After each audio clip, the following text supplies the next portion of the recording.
So I had initially planned to spend the majority of this video ranting and raving about how immature Bill is and how he's always crying about everything.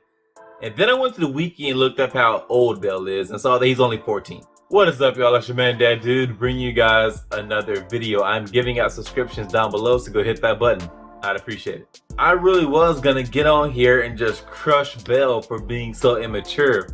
But I guess there's only so much shit you can talk about a 14-year-old for being immature. Like, that wouldn't make any sense to be over here, oh, he should be doing this, he should be acting this way, when he was 14, so I gotta cut him some slack. But I still do think there's something to be said for the fact that over the course of Is It Wrong to Pick Up Girls in a Dungeon, that Bill's character has pretty much remained the same. Yeah, Bill is stronger now, and he's a bit more wise to the ways of the dungeon, but he's pretty much the same character he was from season 1. He still reacts to situations the same. He's still as naive and idealistic as he was back then. Like, serious question. Besides being super nice, what redeemable traits does Bill have? Because I really can't think of any off the top of my head. Like, what traits does Bill have besides just being the nicest guy ever, will make him a good character? Because he's not that smart. He's not some kind of great leader. He's not some kind of genius tactician. He doesn't really have any skills that really stand out that make him an interesting character, besides the fact that he is the main character, so we spend most of our time looking at him. But I guess you could say he tries hard, and that is a valuable trait, don't get me wrong. We all like a character who doesn't give up. But if trying hard is the best you got, that's not good enough. And I say these things as someone who is a fan of Is It Wrong to Pick Up Girls in a Dungeon, and I really haven't had a problem with Bill's character in the past. I don't know, maybe it's that season 3 hasn't quite lived up to my expectations, or I'm just a different person now, my standards have changed, but his character doesn't ring with me the same way that it used to. The things he does and the story around him just doesn't hit me the same way that it did in the past. Was there ever any doubt that the rest of the Hestia family were going to go along with Bill and helping the Xenos?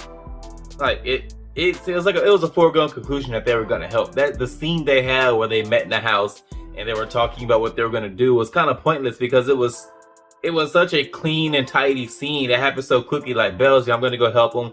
Everyone else, yeah, we're going to go help him too. Like, I get it. Bill's super nice. All the other people in the house are super nice. But as that scene was, it just struck me as so uninteresting. Like, they could have at least had one character make an argument for why they shouldn't help the Xenos. Just present the argument as why they shouldn't. But that argument wasn't even presented. Everybody was in agreement from the beginning. It could have been something as small as maybe Hestia being against helping the Xenos, which will make sense because Hestia is the head of the family. She is the goddess. And helping the Xenos puts the family at huge risk. They risk being ostracized by the city. So it would make sense that she might be against it, and then everyone else can get together and convince her as to why they should. But we didn't even get that. We just got everybody and immediately come to an agreement as to why they're going to go help the Xenos and put the family at risk. And that wasn't very interesting to watch, because it felt like you knew already what was going to happen. You knew that everybody was going to come to an agreement. I would have liked to have seen just a little bit of tension in that scene, because there was no tension about it. You're all making a decision that's putting the whole family at risk. You all stand the chance of being ostracized by the city. I would have liked a little more tension in that scene than what we got, because there was none. That wasn't an interesting watch to me. I'm surprised that it's just the Loki family looking for the Xenos. You would think damn near every adventure in the city will be trying to find the Xenos and get them out of the city.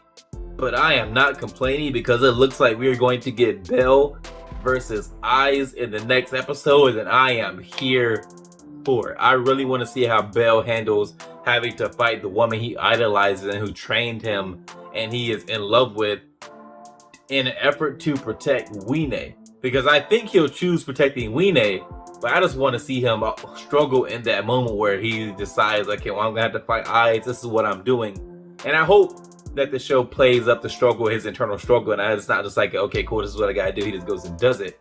Now, I really want to see him struggle with the decision of having to fight the woman he loves and idolizes to protect this intelligent monster that he has grown fond of and had a bond with this season. because Eyes goes back to the first season. Eyes is the one that saved him in the dungeon. He has idolized and loved her since season 1.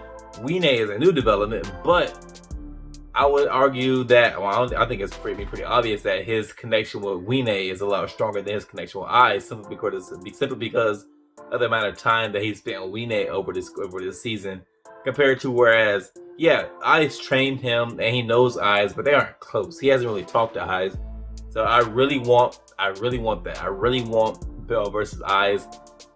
God, I want it. While I have my problems with this episode and didn't really enjoy much of it, I do like what this episode set up, and I am excited for what we should get in episode 10, or at least what I hope we get in episode 10, because episode 10 will hopefully give us Eyes versus Bell, or at least will give us the Hestia family versus the Loki family in an effort to save the Xenos.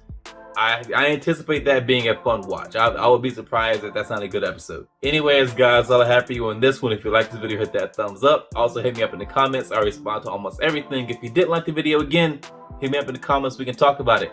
If you are so inclined to subscribe, I would appreciate it. And I'll see you guys in the next one.